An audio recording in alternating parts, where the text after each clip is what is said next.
Kodash, Kodash, Kodash, Adonai, Elohim, Sabayah, meaning holy, holy, holy, Lord of hosts, Tetragrammaton of hosts, Yahweh, Vaheh, masculine, feminine, masculine, feminine. Today we're going to go into the secret book of wisdom, the prophetic record of human destiny and evolution.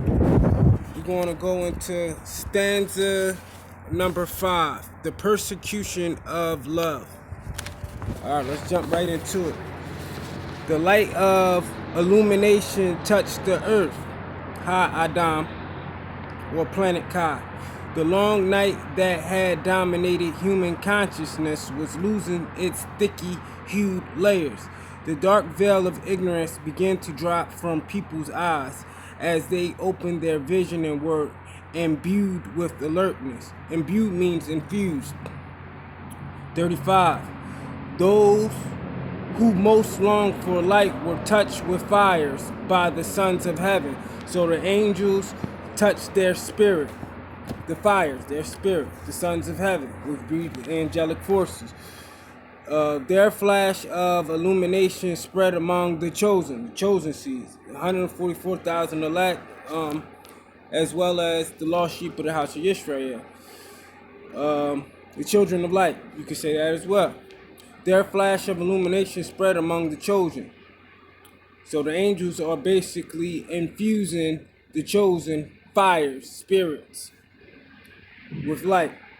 Their flash of illumination spread among the chosen. Those people absorbed the fires, the spirits, with eager enthusiasm, adding to the luminous capabilities of the heart. So they're basically expanding their heart and their consciousness and this knowledge by being infused by angelic forces.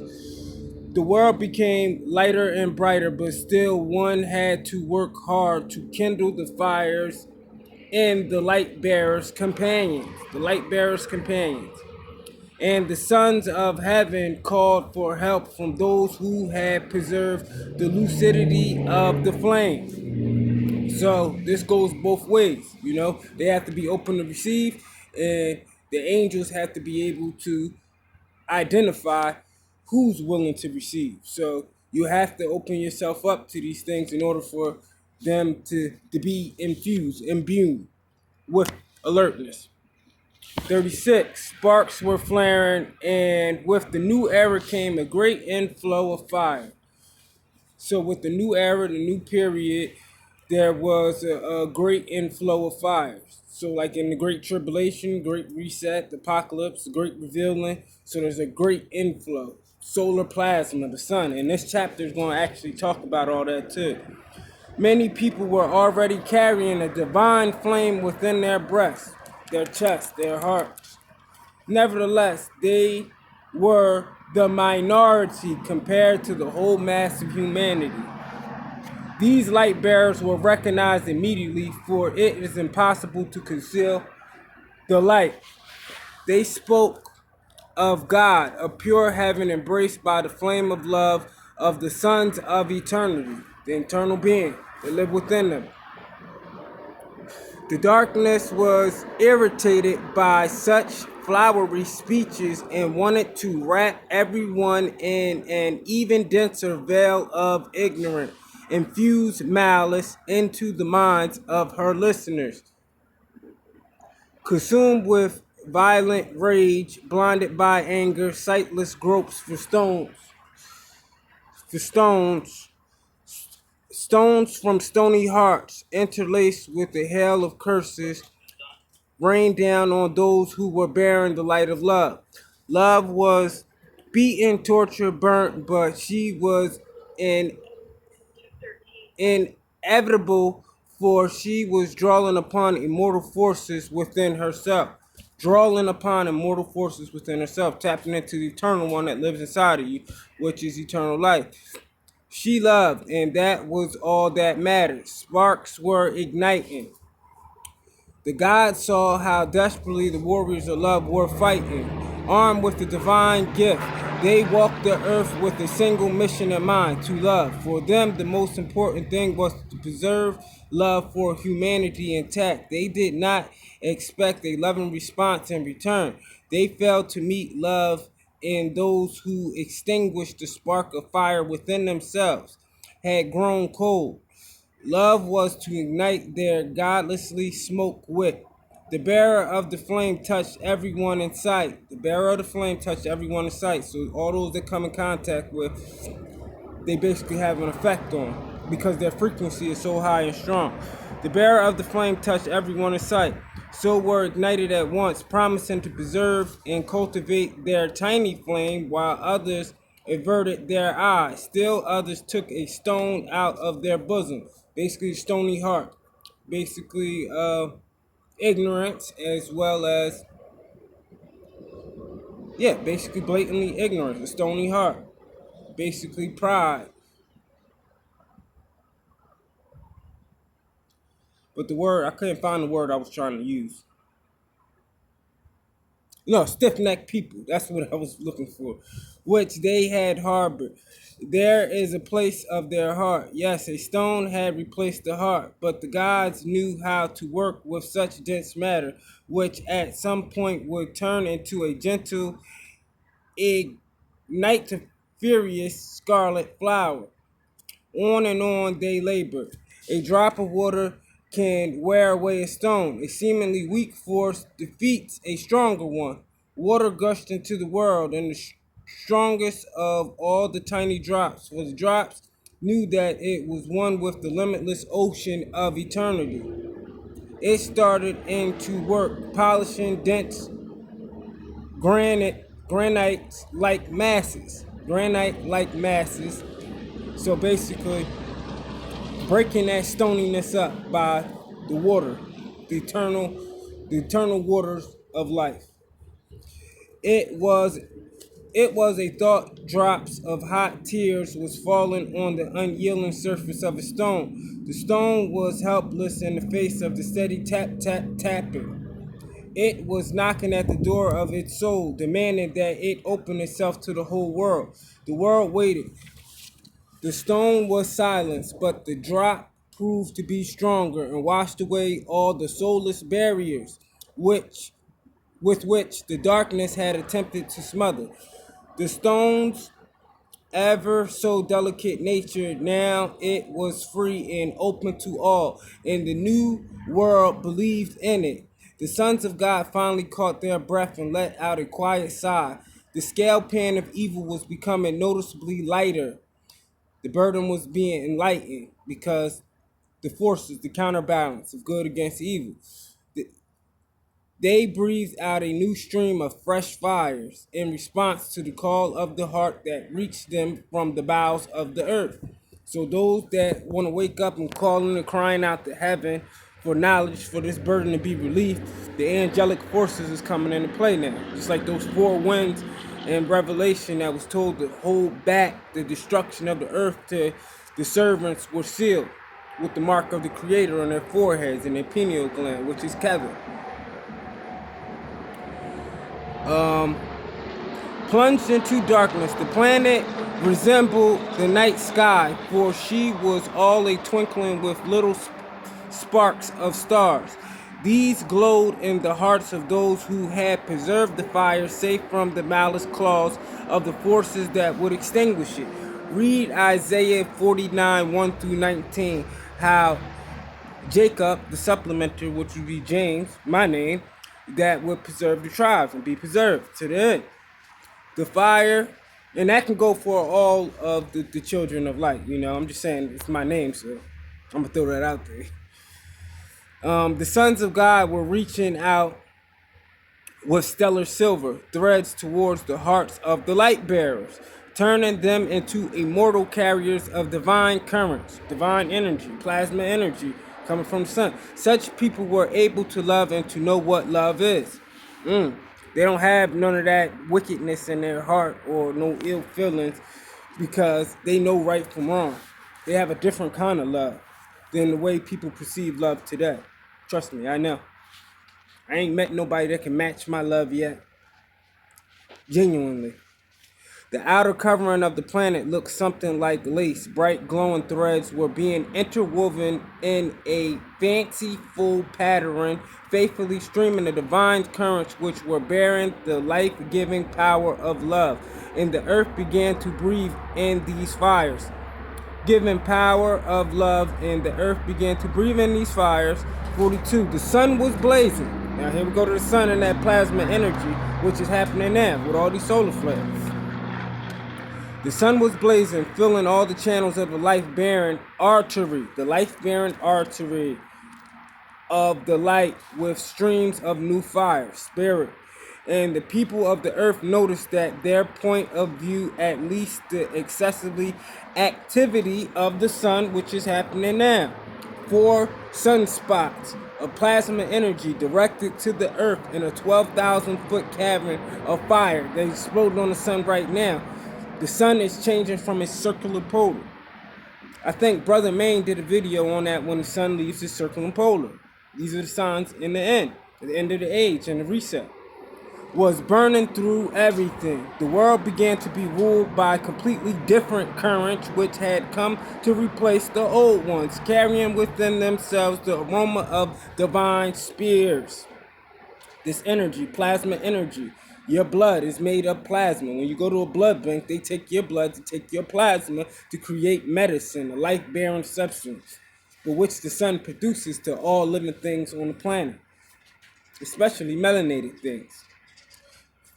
For their point of view, at least the excessive activity of the sun was burning through everything. The world began to be ruled by completely different currents, which had to replace the old ones, carrying within themselves the aroma of divine spirits. Even the earth had changed her appearance. She could not resist the renewing power of fire, spirits. The planet also renewed her continents, submerging to the bottom of those that needed the purifying effect of water. In the flame of yawning craters, she had burnt away anything that could not fit to the new life. This is what the Most High means. About 2/3 will be cut in the end. If there's 9 billion people on the planet, 2/3 got to get cut. That's 6 billion, which leaves you with 3 billion. And then you have 144,000 light bearers that have to gravitate to them through a hierarchy. She had burnt away anything that could not fit into the new life. Now she was being nourished by other currents, desiring to rid herself forever of the mistake which had stained her mantle in the past. History repeats itself, so you wait for the past. It's nothing new under the sun. These things happen every 2,000 years, over and over throughout the planet. Every time it's evolution. And as it says, these new shoots, basically meaning new currents of energy that come upon the planet under different planetary alignment. With the transformation of her appearance, the earth sought to release from the clutch of the filthy hands of evil that were blackening her spheres, dimming her light. For evil had gone into hiding and was now immersed in the gloom, the dim light of non-existence. But therein to remain his carriers that form the greater part of slumbering. Slumbering means lacking humanity. Evil was trying with new strength to bring back his former glory days. What Donald Trump said, the good old days. Back to the good old days, the evil days, where it was suppressed and they knew how to hide real good. But apocalypse means the great reveal and everything coming to the surface. And that's what's happening now. As we wake up and reset, the planet is waking up and reset. That's what he means by Revelation 12. And as the woman was about to give birth, the dragon woke up to pursue her, but the earth opened up and helped her. And in this, his main hope, as always, rested on people. For the main hope rested on people. So we are in control of judgment and salvation. And by us waking up, we got to be wanting to, willing to receive. That's why the sons of heaven, they needed the help. They needed us to be willing to be light bearers and to receive the light, but with the transformation of our mind, elevating to a higher consciousness, making our garments white, becoming new as a newborn baby and relearning everything. And they would have to hate literally everything in order to infuse the whole soil with the seed of hatred. which were alone capable of choking the gentle shoots of love. Choking the gentle shoots means cutting off circulation, choking it. So basically, as it's prospering and trying to grow, they're trying to dim it and trying to get the masses to side with them and pervert it and divert it and dilute it as they always done. Nothing new under the sun. The gloom was once more on the attack of using human hands and feet to trample the deeds of light. Human hands and feet, people, places, and things, as you see the Gentiles doing, the other nations that are not of the children of light. God said he has a chosen people above all people to be a light to the world and the Gentiles. He said every other nation is like a spittle to him. He said in order to be saved in the end, those wicked nations, they have to be able to accept the truth and cleave to his chosen. A lot of people ain't going to get that. But he said they will come and worship at your feet and say that their fathers have inherited lies. So it's going to happen.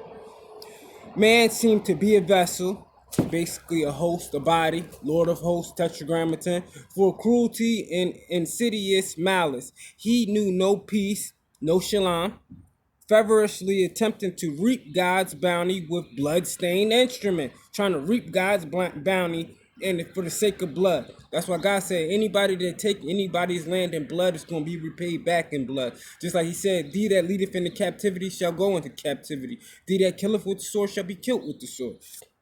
He said, but they try to do this. That's why when they came over to the New World to take the lands, they basically told them if they don't bow down to Caesar Borgia and their cross, they basically would skin them or kill them. The blood-stained instruments. But the light had no knowledge of hatred. Condemnation was alien. Alien meaning foreign to him, along with the many other weapons comprising the arsenal of the darkness. It talks about that in Apocrypha, the wicked devices and gadgets. I believe that's in 2nd Ezra somewhere, but it talks about how the Most High is going to destroy it. The light was capable of only loving, so he loved. Malice was devouring itself, oozing with anger. It was counting on provoking hatred in response to hatred. So ignorance with ignorance. But the light bearers totally rejected condemnation and spiteful attacks in response, for they perceived no enemy. No weapon formed against them was going to prosper in that time, because the Most High said it, the Eternal One. Nor would they pervert the energy of love by transforming it into its opposite.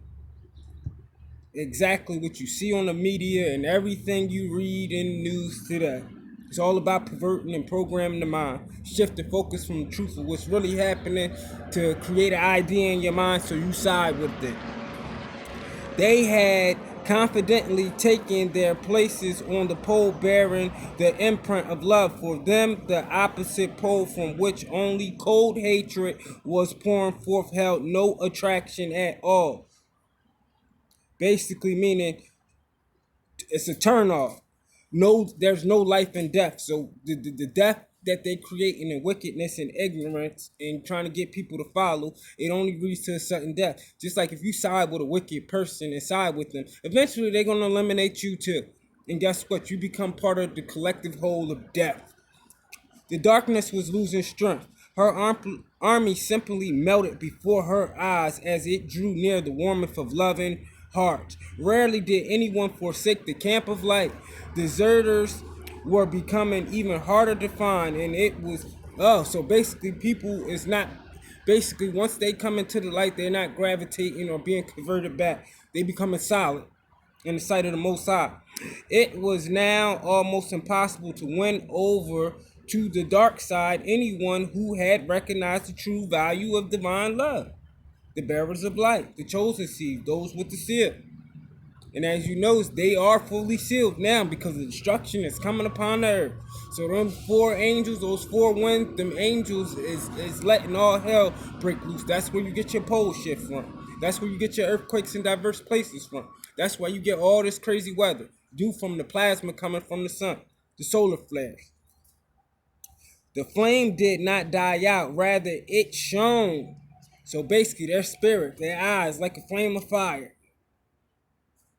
And just so y'all know, woolly hair means divineness. So that's where you get the woolly hair from the ancient times. It means divine. These locks are divine in wisdom and knowledge because it takes patience. Ever more gently illumining the world with steady light. Balance was established on the planet. The great balancer. Thanos is coming. Decreasing the population, getting all the wicked people out of here, getting rid of the 2/3 so it could be peace on the earth. Those defiled minds gotta go. Little do they know their time and their days are very numbered. The scale pans were gradually stabilized, manifesting a balance of power, real power. Everything lay low, held in abeyance. The darkness was afraid of making a single step towards the light. And she could easily be dissolved in the fervent embrace of the flame. Basically meaning, if she tried to approach those that got the light and the mark on them, she would easily be debunked. And she would look like a basically total a-hole. And basically, her apocalypse will begin. The wicked apocalypse begin because it becomes revealed because we're able to debunk it. And that's the worst thing. The pride, the wicked hate is basically their pride, basically being exposed. They cannot be wrong. So that's why they're not even going to come and even try to challenge the truth that's coming out from all angles, from all the elect that's around the world that are awake right now as we speak. No right to attack or to impose his warmth or the light of love upon the unwilling. Light responds only to the cause. Light responds only to the cause and does so in twinkling of an eye, filling the crying hearts with generous currents of love, currents energy. So those that want to seek truth and light and it's just calling, they know something ain't right with all these religions and institutions. The Most High in his season, in his period, when he sets it and the times are fulfilled and all these things come to pass and we align ourselves with the biblical prophecy, he begins to use us. And we begin to work great wonders on the earth. With generous currents of love, the two huge pans of scales were being held by the invisible hand of humanity, which was free to place into to them either evil or good. So you have a choice: salvation or death and destruction. You have the choice. You had your free will. So guess what? Now it's all upon you. People think that they are waiting on God, but God is actually waiting on you, the eternal one, to become alive and active in your life by your consciousness and you raising your frequency and making your garments white and letting go of all of that blasphemy and BS that we was taught that contradicts itself. It will not prosper. God cannot use people that have that dim of a light. His light is not dim. Calling upon the forces of either the darkness or the light, good or evil, calling upon them good angels. All the world stood still, awaiting the final choice that the people of the earth, now divided in clusters at two opposite poles, were obliged to make. Humanity was deciding its destiny. The gods stood still and just for a moment stopped the motion of the rotating wheel. Hallelujah. That is, I believe, stanza 5. So, Kodash, Kodash, Kodash, holy, holy, holy, Adonai, Elohim, Sabayah. Like, share, and subscribe, please, because I'm about to make relentless videos and the spirit is upon me heavy. Like, share, and subscribe. Show love, you get love. Point blank, period. I'm out. Deuces.